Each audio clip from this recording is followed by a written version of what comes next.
So on many occasions, I recall dealing with murders, terrorism incidents, where I was able to have a group of politicians in a room, senior journalists, explain to them, share information with them, knowing full well that they would respect the confidence I requested. And not on a single occasion was that confidence betrayed. And the reason you can't share everything during an investigation is that it may be a legitimate area for the police to go into, or it may be used by the defence if a person's charged to say that actually somebody has been unfairly treated, or there's information that's in the public domain which is not that shouldn't be there. Devon and Cornwall police have arrested a 28-year-old man. They say they are keeping an open mind on motive.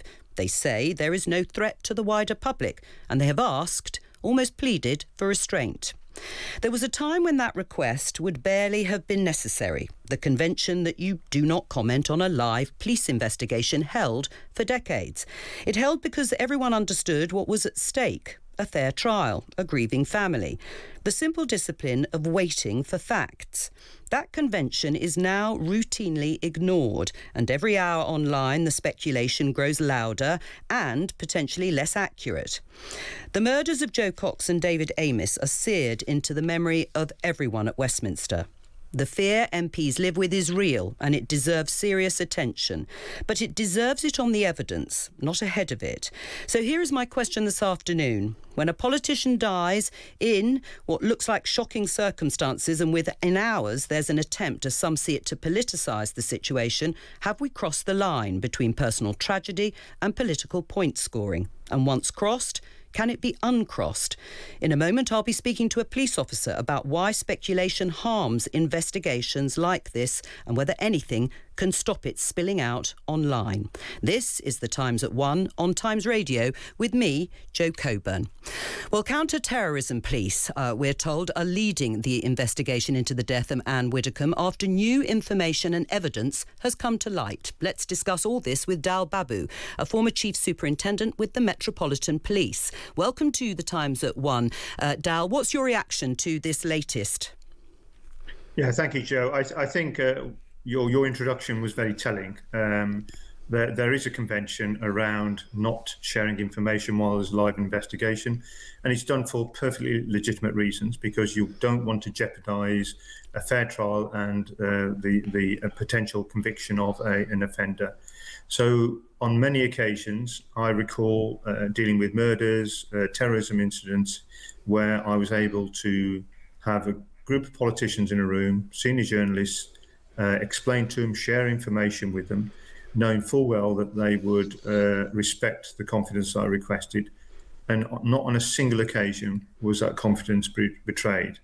And the reason you can't share everything during an investigation is that it may be a legitimate area for the police to go into, or it may be used by the defence if a person's charged to say that actually somebody has been unfairly treated, or there's information that's in the public domain which is not that shouldn't be there. So I think the police are very, very careful not to release that information. And I think what we've seen with this investigation is slightly unusual, given the high-profile nature of the unfortunate death of Anne Widdecombe, is that you have a senior officer separate to the SIO, the senior investigating officer, who is managing the investigation. So the SIO ordinarily would manage the strategy for forensics, i.e. fingerprints, DNA. They would also manage resources. They direct people to carry out the investigation, recover CCTV camera, doorbell footage, any other footage that comes in. They would be in charge of all that, along with a communication strategy, which would often in an investigation be very, very limited. It will be maybe a press conference or a press release, and that would be it. But here, I think there's an insatiable demand for information, and unfortunately, the police realise unless they provide information, it will that they will be a void, and social media will say what they want to, and I'm afraid that's the danger that we have at the moment. Right, but it is difficult, isn't it, that balance? You've just talked about an insatiable demand and perhaps the problems of a vacuum in which rumours can flourish. We were led to understand that actually it perhaps wasn't going to be anything to do with counter-terrorism, which the police had intimated, and now it is. Has that also confused the picture? Well, I think counter-terrorism officers are very experienced officers. So the fact that counter-terrorism officers have made an arrest doesn't necessarily say that it is a politically motivated factor. And I think the police have been very explicit in saying that it's not politically motivated. They've said that on several occasions, in the same way that they've said they're looking for one a white male.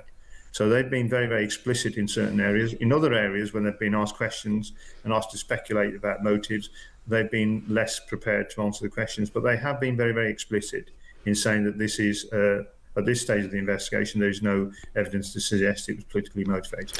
Can you understand, though, why there is speculation? As I said at the beginning, it is human nature to speculate. It is now in the realms and the world that we live in of social media. I mean, is that hardly surprising? And does it really have any major impact on the investigation or perhaps any future trial? Well, let me give you, because for many years we were very, very disciplined. We didn't speculate. We didn't have the internet. We didn't have people who had absolutely no understanding of investigation, speculating and coming out with spurious theories. But let me give you an example of where it could have impact a trial. If you're looking at an individual and other people, a suspect, and other people are going to try and identify him in an ID parade, an identification parade, it's absolutely essential that the image of that person, the name of that person is not disclosed, so that when witnesses come along, they're coming to it fresh. The danger is if you start sharing information like that to the public, then you go to an ID parade, somebody's picked out, that's part of the evidence for when they're charged for, and it gets to court, and the defence barrister will say, actually, my client can't have a fair trial because his picture, his mugshot was all over the place, and he's hardly surprised he got picked. So that's a practical example of why police are reluctant to share information. I don't think the police are doing this for any sort of spurious reasons. They're doing it in a measured way, and because of the huge amount of interest, not just nationally, but also internationally. I've spoken to journalists outside Britain around Anne Widdecombe. You have a separate officer who is fronting the press conferences as opposed to the SIO, the senior investigating officer. Right. I mean, the police had explicitly identified the suspect as a white national. How important is that?